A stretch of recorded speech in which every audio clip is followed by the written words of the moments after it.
الله العظيم إن الله وملائكته يصلون على النبي يا أيها الذين آمنوا صلوا عليه وسلموا تسليما الصلاة والسلام عليك يا سيدي يا رسول الله وعلى آلك وأصحابك يا سيدي يا حبيب الله. حمد و ثنا کے بعد حضرات محترم، یہ ماہ مبارک خلیفۃ الرسول بلا فصل حضرت سیدنا ابو بکر صدیق اکبر رضی اللہ تعالی عنہ کی یوم وصال اور یوم شہادت کا ہے. 22 جمادی الثانی کو حضرت سیدنا صدیق اکبر رضی اللہ تعالی عنہ کا یوم وصال ہے. نبی پاک صلی اللہ علیہ وسلم کی صحابہ کرام کی جماعت میں سب سے افضل و اعلیٰ اور سب سے بزرگ و برتر حضرت سیدنا صدیق اکبر رضی اللہ تعالیٰ عنہ کی ذات گرامی ہے، اور آپ کو یہ اعزاز حاصل ہے کہ آپ نے اپنا سب کچھ نبی اکرم صلی اللہ علیہ وسلم پر اور اسلام پر قربان کیا. اور رسول اللہ علیہ السلام نے خود ارشاد فرمایا کہ مجھے جتنا فائدہ ابو بکر کے مال اور ابو بکر دوستی نے دیا ہے، اتنا فائدہ کسی اور نے نہیں دیا. حضرت سیدنا صدیق اکبر رضی اللہ تعالیٰ عنہ کو یہ اعزاز بھی حاصل ہے کہ آپ کے وصف اور آپ کی شان کو بیان کرتے ہوئے اللہ تعالیٰ نے قرآن مجید میں خود سیدنا صدیق اکبر رضی اللہ تعالیٰ عنہ کو نبی پاک کا ساتھی فرمایا ہے. میں نے جو قرآن پاک کی آیت تلاوت کی، اللہ فرماتا ہے ثانی اثنین اذ ھما فی الغار، دو میں سے ایک جب وہ دونوں غار میں ہیں. ہجرت کی رات رسول اللہ علیہ السلام کے ساتھ سیدنا صدیق اکبر رضی اللہ تعالیٰ عنہ چلے، اور پھر 3 دن تک غار ثور میں قیام کیا. اس منظر کو اللہ تعالیٰ نے قرآن مجید میں بیان کیا. سیدنا صدیق اکبر رضی اللہ تعالیٰ عنہ کے ساتھ وہ ساتھ تھے نبی پاک علیہ السلام کے، اور نبی پاک صلی اللہ علیہ وسلم نے وہاں جو انہیں فرمایا قرآن مجید نے اسے بیان کیا.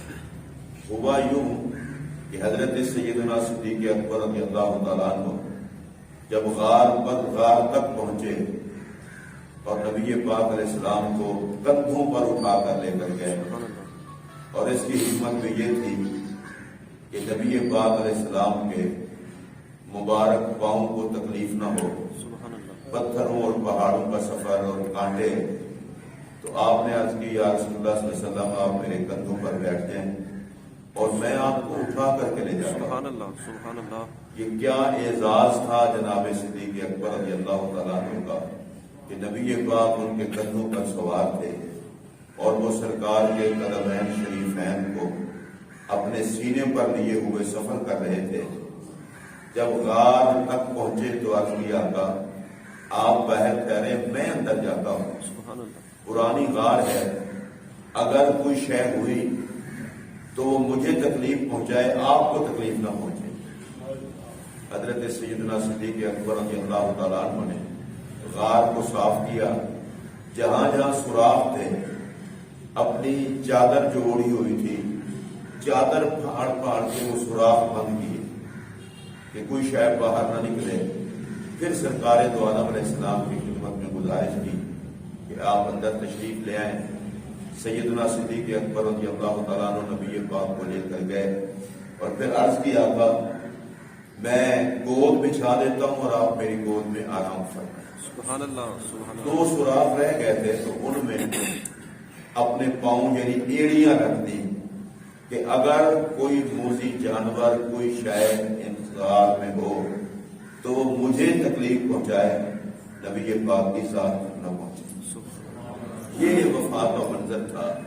اور مقدر سیدنا صدیق اکبر رضی اللہ تعالیٰ عنہ کا دیکھیے، سرکار ان کی گود میں سر رکھ کر سو گئے، سبحان اللہ، آرام فرمانے لگے، حالانکہ دشمن تلاش میں تھے۔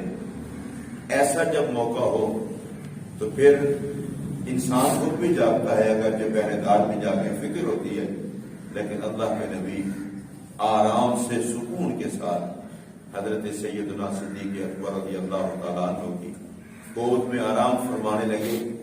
اس میں بہت ساری باتیں ہیں۔ پہلی بات تو یہ ہے، سیدنا صدیق اکبر کی عزت و عظمت پر نبی پاک نے اعتماد کر کے قیامت تک آنے والوں کو بتایا، کوئی گھٹیا بات نہ کہنا، مجھے ابو بکر کی ذات پر خود اعتماد ہے۔ اس لیے آقا بے فکر ہو کے سو گئے کہ ان کے ہوتے ہوئے ان کو کراس کر کے کوئی دشمن مجھ تک پہنچ سکتا ہے۔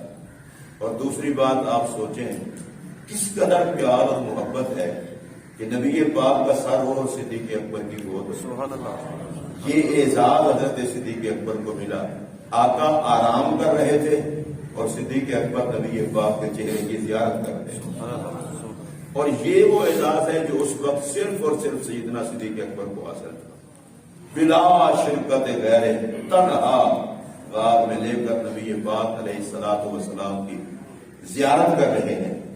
اسی دوران سامنے آ کر، اور کچھ روایات میں ہے بچھو اور دیگر جانور وہ جو غار میں ہوتے ہیں آ کر ڈنگ مارے بار بار کہ صدیق اکبر پاؤں ہٹائیں، لیکن سیدنا صدیق اکبر رضی اللہ تعالیٰ عنہ نے زہر کو برداشت کیا، پاؤں نہیں ہٹایا اور ڈنگ کھا کر ہلایا بھی نہیں۔ کیوں؟ اس لیے کہ اگر پاؤں ہلاؤں گا تو اٹھ جائیں گے، اور میں آقا کو آرام نہ کرا سکا تو پھر محبت کیسی، غلامی کیسی؟ یہ وفا کی معراج ہے۔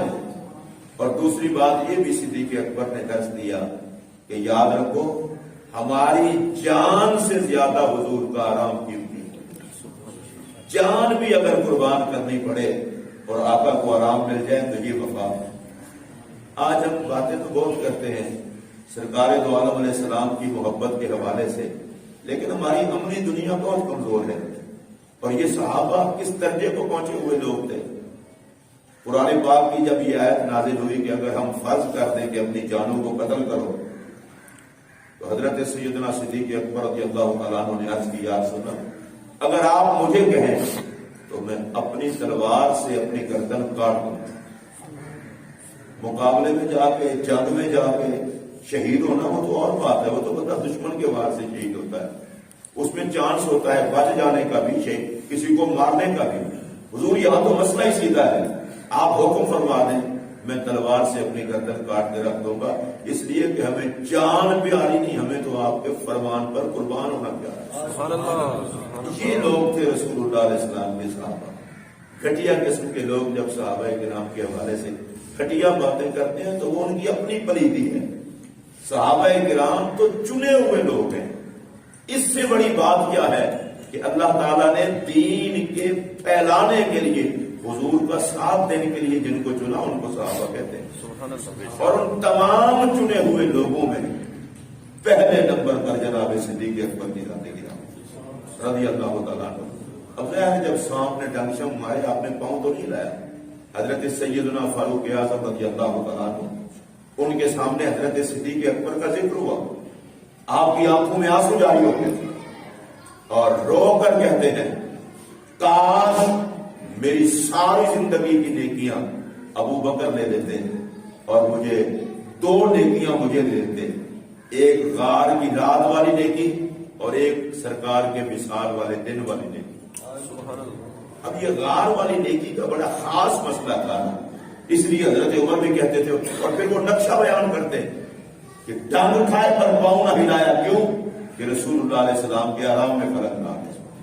اور حضرت سیدنا فاروق اعظم کہا کرتے تھے کاش میں اتنی شان و شوکت والا عمر نہ ہوتا، اللہ مجھے صدیق اکبر کے سینے کا کوئی بال بنا دے۔ سبحان اللہ، سبحان اللہ۔ یہ بڑا مقام ہے حضرت سیدنا صدیق اکبر رضی اللہ تعالیٰ عنہ کا۔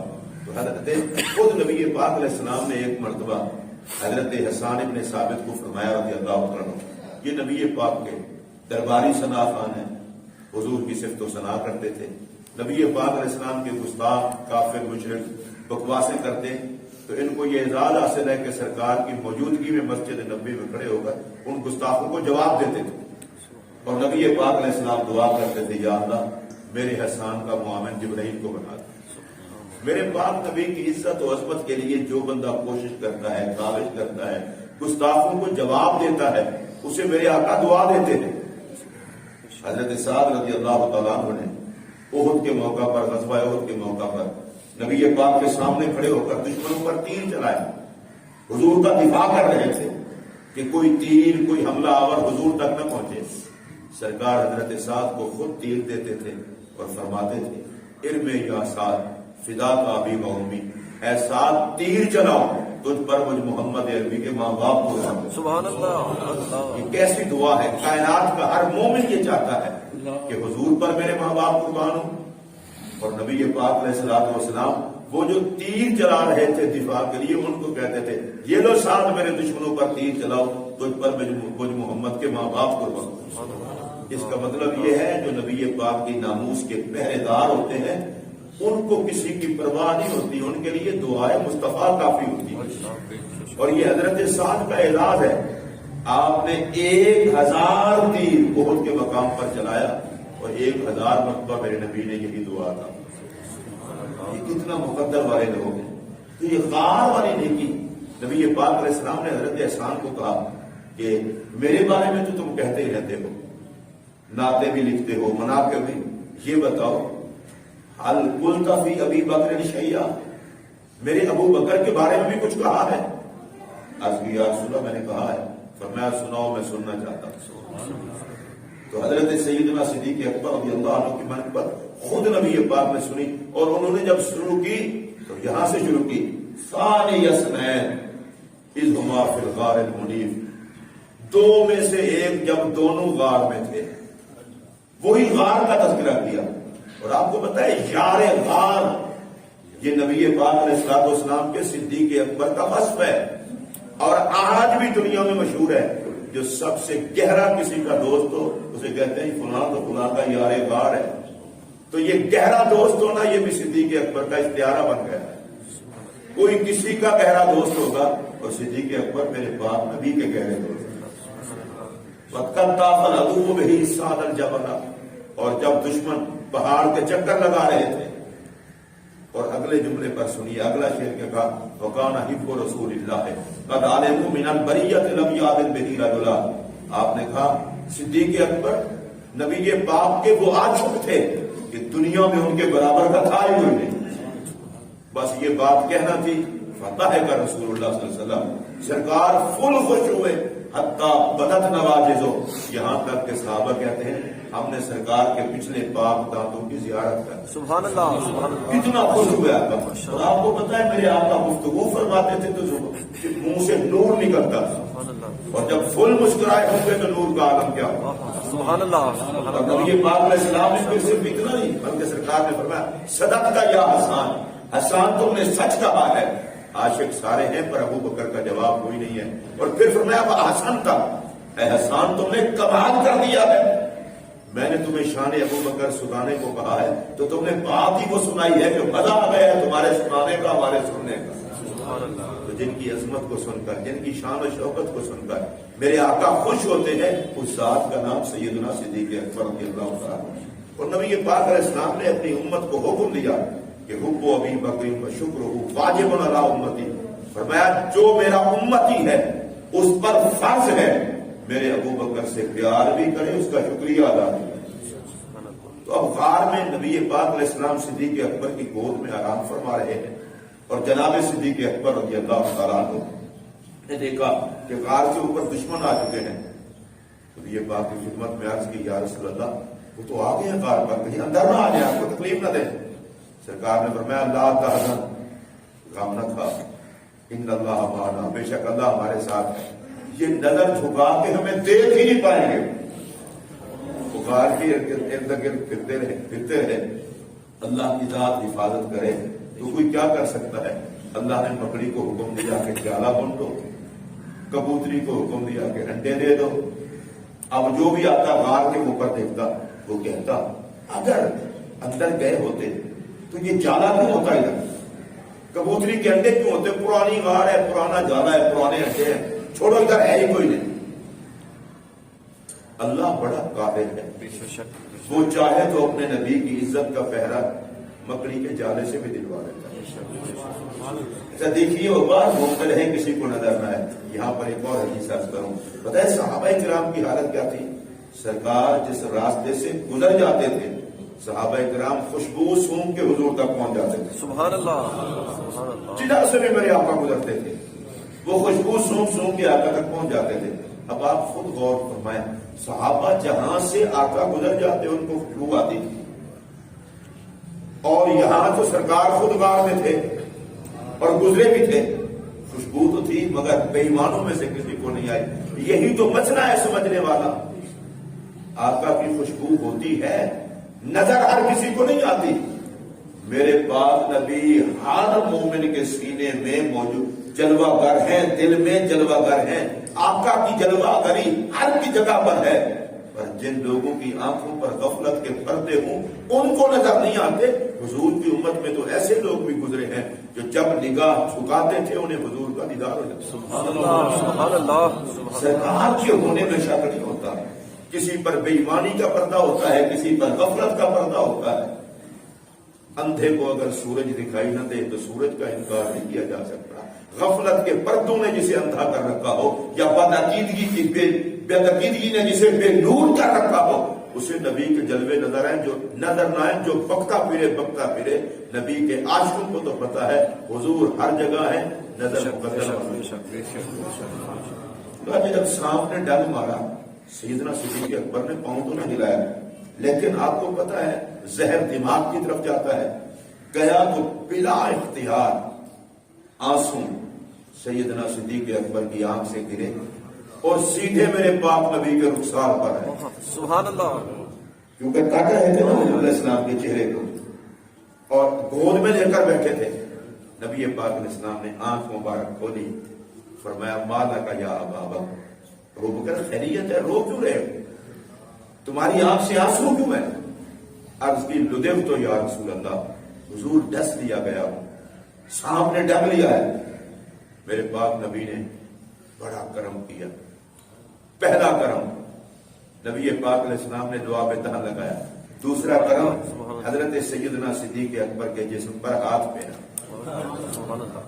چونکہ ڈنگ پاؤں پہ لگا تھا، مجھے نبی پاک علیہ السلام کی عزت و عظمت اور ادب کا احساس ہے۔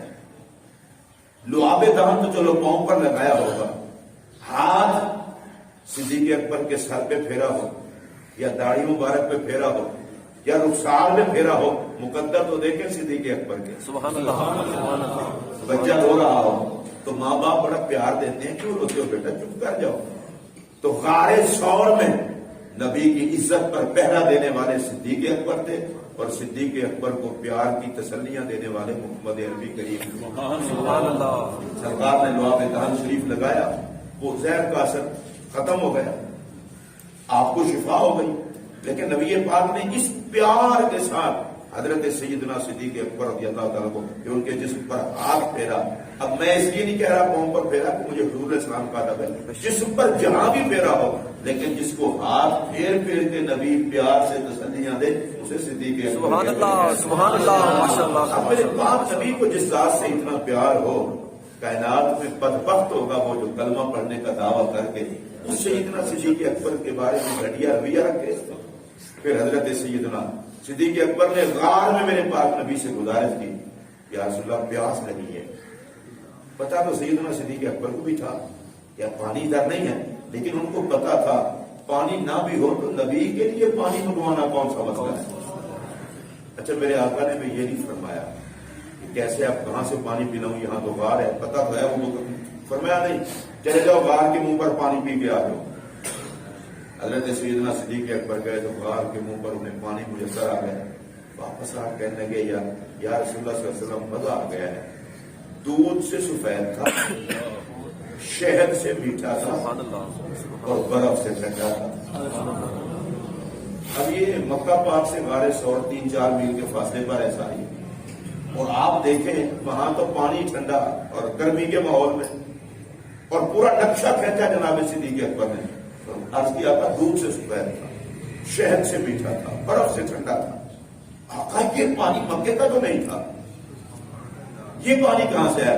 فرمایا تمہیں پیاس لگی، تم نے میری بارگاہ میں یہ درخواست کی کہ پانی چاہیے، میں نے تمہیں بھیجا، اللہ نے جنت کی نہروں پر مقرر فرشتے کو حکم دیا ایک نہر کا رخ غار ثور کی طرف کر، نبی کا یار غار پانی پی۔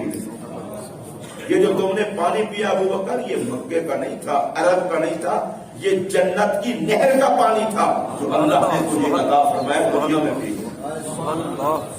حضرات محترم، یہ اللہ کی اپنی قدرت ہے، وہ صحابہ کی شان دکھائے تو جنت کا پانی صدیق اکبر کو پلا دے، اور اہل بیت کی شان دکھائے تو ان کے کپڑے لے کر جناب جبرائیل حاضر ہو جائیں۔ اللہ نبی کے رشتوں کی عزت کائنات کو دکھاتا ہے۔ حضرت سیدنا صدیق اکبر رضی اللہ تعالیٰ عنہ نے غار ثور میں نبی پاک کے ساتھ وفا کا پوری زندگی وفا کی گزاری، اور غار ثور کی قربانی پر اتنا خاص ٹھہری کہ اللہ قرآن میں کہتا ہے ثانی اثنین، دو میں سے ایک، اذ ہما فی الغار، جب وہ دونوں غار میں ہیں، اذ یقول لصاحبہ، جب وہ اپنے دوست کو فرما رہے تھے لا تحزن، ابو بکر فکر ہی نہ کر ہماری، ان اللہ معنا، بے شک اللہ میرے بھی ساتھ ہے تیرے بھی ساتھ ہے، میرا محافظ بھی اللہ ہے تیرا محافظ بھی اللہ ہے، سبحان اللہ۔ اور یہ غار والے نیکی جناب سیدنا صدیق اکبر رضی اللہ تعالیٰ عنہ کی اتنا میرے پاک نبی کو پسند آئی، جو غار میں نبی پاک پر پہرا دے رہے تھے، میرے پاک نبی نے ہمیشہ ہمیشہ کے لیے انہیں مزار میں ساتھ سلا دیا۔ آج بھی سیدنا صدیق اکبر رضی اللہ تعالیٰ عنہ گنبد خضرا میں میرے پاک نبی کے ساتھ سوئے ہوئے، ایسے نہیں جا کے سو گئے، حکومت ہی آرڈر کر دیتے کہ جب میرا وصال ہو تو مجھے اندر لے جانا نہیں، بلکہ باقاعدہ کہا جب میں دنیا سے میری روح پرواز کر جائے تو میرا جنازہ اٹھا کے رسول اللہ کی قبر انور کے سامنے رکھ دینا اور کہنا ھذا ابو بکر، یا رسول اللہ یہ ابو بکر حاضر ہے دروازے پر، اندر آنے کی اجازت چاہتا ہے، اگر سرکار دروازہ خود کھول دیں تو اندر دفن کرنا، اگر دروازہ نہ کھلے اجازت نہ ملے مجھے جنت البقیع میں دفن کر دینا، بغیر اجازت کے مجھے اندر دفن نہ کرنا۔ چنانچہ حضرت سیدنا صدیق اکبر رضی اللہ تعالیٰ عنہ کا جنازہ لے جایا گیا، اور جا کر سیدنا صدیق اکبر رضی اللہ عنہ کا جنازہ حضور کی قبر انور کے سامنے رکھ دیا گیا۔ ذرا آپ سوچیں، جتنے صحابہ کرام تھے کسی نے بھی یہ نہیں کہا ابو بکر سرکار کا تو وصال ہو گیا ہے، اور تم کہتے ہو حضور دروازہ خود کھولیں گے۔ میں ممبر پر بیٹھ کر کہہ رہا ہوں، نبی کے تمام صحابہ کا عقیدہ تھا حضور نے جہان بدلا ہے، نبی پاک علیہ السلام مر کے مٹی نہیں ہو گئے۔ اگر یہ نتیجہ ہوتا تو پھر کیوں کہتے ابو بکر کہتے ہیں دروازہ حضور خود کھولے، صحابہ کہتے ہیں بالکل ٹھیک ہے، اور جا کے رکھ بھی دیا۔ اور پھر پوچھا گیا یا رسول اللہ ابو بکر حاضر ہے، نبی پاک نے دروازہ کھول دیا، اور دروازہ کھول کر کے اندر سے نبی پاک علیہ السلام نے ارشاد فرمایا ادخل الحبیب الی الحبیب، ایک روایت میں اوصل الحبیب الی الحبیب، دوست کو دوست تک پہنچا دو، میں محمد عربی اپنے دوست کا منتظر ہوں۔ سبحان اللہ، ماشاءاللہ ماشاءاللہ۔ حضرت سیدنا صدیق اکبر رضی اللہ تعالیٰ عنہ کو دروازہ کھول کے نبی پاک علیہ السلام نے خود اپنے ساتھ اندر بلایا، اور اس سے ایک بات یہ واضح ہوئی کہ صدیق اکبر کا شوق بھی یہی تھا کہ میں آقا کے ساتھ دفن ہوں، اور میرے آقا بھی چاہتے تھے کہ میرا یار غار میرے پاس رہے۔ سبحان اللہ۔ سیدنا صدیق اکبر رضی اللہ تعالیٰ نبی پاک کے غار کے بھی ساتھی ہیں اور ہمیشہ کے لیے بازار کے بھی ساتھی۔ اب دیکھیں اتنا پیار پاک نبی سے جن کا ہو، اور میرے نبی جن کو اتنا نوازیں، اگر کوئی کم وقت ان کے حوالے سے گھٹیا رہ رکھتا ہے وہ خود جہنمی ہے۔ صدیق اکبر تو حضور کی ساری امت کے قائد و امام ہیں۔ حضرت سیدنا صدیق اکبر رضی اللہ تعالیٰ عنہ کو یہ اعزاز بھی حاصل ہے، نبی اکرم صلی اللہ علیہ وسلم ایک دن تشریف لائے، ایک ہاتھ جناب صدیق اکبر کے کندھے پر رکھا ہوا تھا، دوسرا ہاتھ جناب عمر کے کندھے پر رکھا ہوا تھا۔ سرکار نے فرمایا ہم آئے بھی اسی طرح ہیں، جائیں گے بھی اسی طرح، اور قیامت کے دن اٹھیں گے بھی اسی گویا قیامت کے دن بھی حضرت نبی پاک علیہ السلام اٹھیں گے. ایک ہاتھ سیدنا صدیق اکبر پر ہوگا, ایک ہاتھ حضرت فاروق اعظم پر ہوگا رضی اللہ تعالیٰ عنہ. تو میری آج کی ساری گفتگو کا خلاصہ اور پچھلے جمعوں کا اگر میں سمیٹ کر کے آپ کو بتاؤں تو بڑی سیدھی سی بات یہ ہے, جس کے سینے میں کسی صحابی کا بغض ہو وہ رسول اللہ کا وفادار نہیں ہو سکتا. نبی کا وفادار وہ ہوگا جو صحابہ کا حقدار ہوگا. اور حضرت شیخ عبدالحق محدث دہلوی رحمۃ اللہ علیہ نے بڑی خوبصورت بات کی ہے. وہ کہتے ہیں مسلمان کی کامیابی کا راز اس بات میں ہے حضور کے خاندان سے محبت کرے اور نبی کے صحابہ کا ادب کرے. محبت اہل بیت اور ادب صحابہ کرام یہی اہل سنت کی علامت ہے اور یہی جنتی ہونے کی ضمانت ہے.